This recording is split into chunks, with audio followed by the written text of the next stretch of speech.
Welcome back. It's the D2 podcast. I'm Dave. And I'm Dave. Together we're D2. Okay. There's a very important subject that's been going around the sports world right now. WNBA. That's right.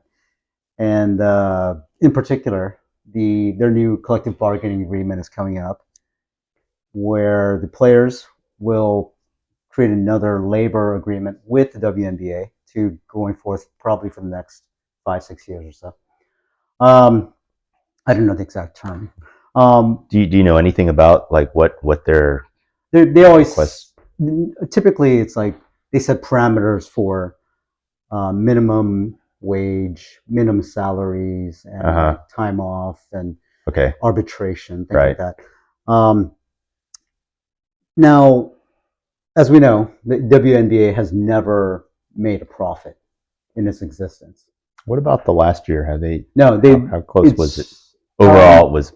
I don't know the exact numbers, but it was kind of like they were nearing break even. Okay. They still hadn't made a profit. I see.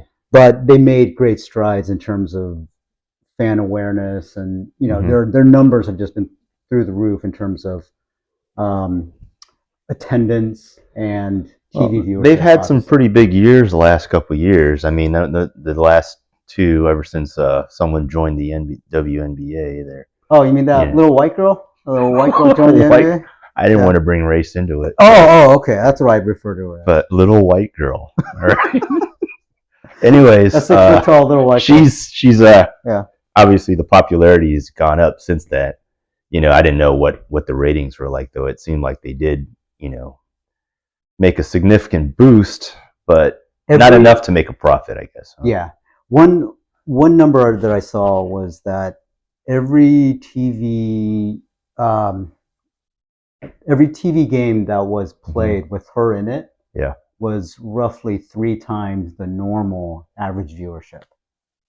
So that's significant. So the Indiana Fever, whenever they play, their ratings are up through the roof. Through the roof.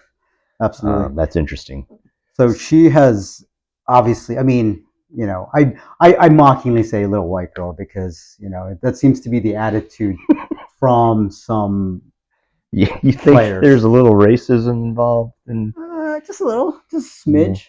Like you feel like the resentment is racist, a little bit racial biased, possibly. Well, Cheryl Swoops would not mention her name when talking about how much better the Indiana Fever had been this past year. Yeah. She would not mention her name at all. Well, regardless of how good she is, it's obvious that the ratings are just, a large part is just due to her, the boost and everything.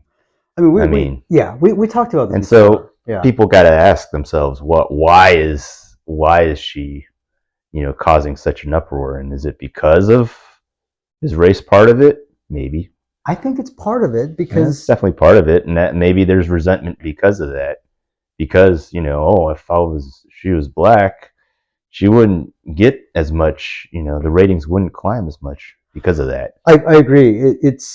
But sometimes though, I did notice though that she does play an exciting brand of basketball, and I think that's the biggest part. There've been really good white players who have Taurasi, Bird, all those, players that don't have anywhere near an impact in the ratings as she did. Yeah, definitely. And one thing I noticed, I read somewhere, was that the average distance she shoots threes is actually greater than the average distance of anyone in the NBA that shoots threes. That's interesting. Like it's even even higher than Steph Curry. That's crazy. So there is that aspect of it. I think that people find that exciting, and along with her good passing abilities, maybe a large part has to do with how she plays. Not necessarily that she's like the top player, but she brings an exciting brand of basketball. I totally agree with that. And, partly, maybe I'm sure being in Indiana, like being white has something to do with it, but it's a part of it. It's not the whole thing. I agree. If she didn't have her skill set, Mm-hmm. there's no way. Yeah, and it doesn't matter what race she is. She would just not. Exactly.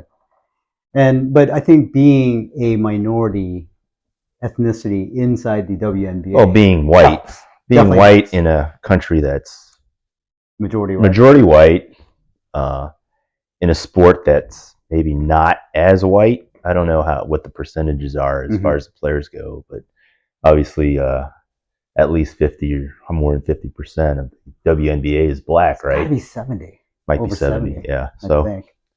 So yeah, it's a black dominated sport. Yeah. So in any case, so obviously there had been the controversy with her being sort of marqueed into that role as the face of the NBA, right? And there's been some backlash against that. But now, with this sort of newfound success and growth they've experienced this past year, a lot of and then with the new CBA coming up, it looks like a lot of the players are like, if we don't get the new terms that we want, we're going to strike. Do you think that's a good idea? It's tough to say because, like you said, the WNBA is not making a profit. Mm-hmm. I mean, you have to. I think as a union, you have to negotiate, right? And it's between the players' union versus the management, the owners. Right. I mean, there's always going to be that back and forth. I think with every sport anytime you have that situation where you have a union fighting for their rights. The thing is, though, that you have to be reasonable to some degree as well, right? Otherwise, the whole sport is just going to fall apart financially. That is what I think is the bad move that they're threatening this walkout or the not signing the agreement is that yes, they're in a better bargaining position, but they're still not at a real position of strength because they don't have the numbers, they don't have the financial backing right now. These players, the WNBA players, don't have the sort of 1 year's worth of salary that they've saved up. The average salary is so low in the WNBA that first year players make something like $84,000 a year, or 70 something, or around there, right? 70, 80. And so they don't have the means to just sit out a season. They can't threaten when you don't have the money. And I think, and also it would sort of create too much of a roadblock in terms of their popularity growth. And I don't know if you'll be able to really get the audience back so willingly. Yeah. I think that's a huge issue. I mean, so I don't know. I think they should negotiate hard, but to threaten a strike, it just seems a little presumptuous at this time. Yeah. You could be shooting yourself in the foot. Yeah, that may be. I think they're just trying to see what works. Like kind of putting their chips down and seeing how.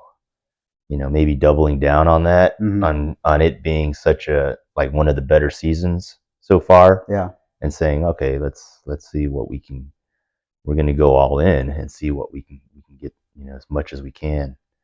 But at the same time, like you said, even last year they really didn't make a profit. Yeah, I mean, I don't think it was. I think it was. They don't have that much leverage to begin with. Yeah. I think, and I mean, sorry, man. The WNBA is just have you ever watched a game? I actually this past season I watched a couple games, not all the way through, but if I caught something in the middle, I'd watch. I've watched 5 minutes of a game here and there. Okay, but it's I don't know. I think overall, it's at least I can't say just from Caitlin Clark itself, but just overall in general.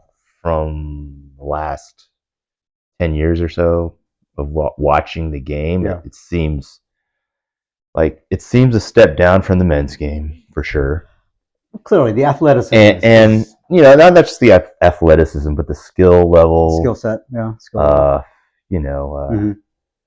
I'm not a big fan of looking at people trying shoot the basketball like it's a shot put or something. I mean, little set shots.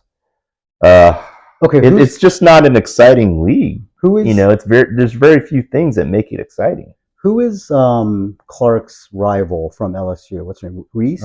Angel Reese. Angel Reese. Right? Yeah. Watching, she was one of the big voices in terms of, if they don't give us what we want, we're gonna strike. She was saying that on podcasts. Okay. And I don't know if she should be voicing that so loudly, especially coming from her, because her game is ugly. Have you ever seen her play? She's a terrible. Well, she's more of a bruiser, right? Yeah, she's a terrible shooter. And she's a big, like one of the bigger bodies, I should say. And she's actually, I think she's around 6'3", 6'4", maybe. But she plays power forward, and I was watching some of her games, and she's a very effective rebounder. Yeah. But it's like watching her plays. She's a terrible shooter. So half of the time, the rebounds she gets are her own. It's not a very attractive game. It might be effective, but it's not a. Yeah, what she's doing is rebounding her own misses half the time. Yeah. So it's almost looks like she's padding her own rebounding stats. Just like the Dennis Rodman of the WNBA. Well, Dennis Rodman was an exceptional defense. I mean, that guy was incredible. He's a great athlete. Whereas no one's going to see him for his scoring, though. No, never. But it's just Reese is just kind of I don't know, talking a lot of smack without being able to really back up. Yeah, I think they got to understand that the whole success the last couple of years really is dependent on one player. Mm-hmm. And they want to maybe leverage that at this moment, but I mean, they have to understand it's just not an exciting league. I don't know if I think. I mean, will it ever be to the point of I don't know what other sports are there for women that I think have been popular, like tennis, maybe. We talked about this golf before, but soccer, women's soccer is pretty fun to watch. I think their skill level is pretty high, and because the athleticism is kind of similar on the field, they create pretty compelling competitive games, and I think the WNBA is getting closer to that point. It's clearly not there. Even women's soccer has improved over the last 10 or so years. Mm-hmm. And I not saying from the American perspective, but worldwide, globally, it's gotten better.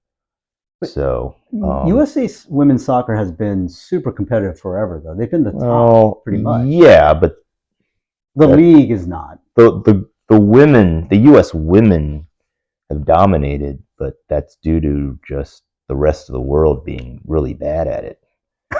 To tell you the truth, and now that they're catching up, especially the European teams. Now, the U.S. women are still competitive, but they're not like a shoo-in anymore to win every time anymore. True. But then it seems like women's soccer, at least in the U.S., has been a lot more popular than men's soccer. It's been more popular than the men? Yeah. I don't know if I agree with that. It has gotten a lot more, in some ways, it has gotten a lot more news. Marketing because of the national team, I should say. Yeah, I think because the USA men's team is so poor. Yeah. I think that's why women's team has gotten so much more popular. Well, on the men's side, it's a lot more competitive, and the women's side, it hasn't been. So the U.S. have been, because of Title IX and all these other things that, put money into the women's side so early, they were able to dominate. Right. I think that's a large part of it. And so, I think people have known that. I think, the U.S. Women's World Cup has been pretty popular, I should say. Yeah, I think World Cup is definitely.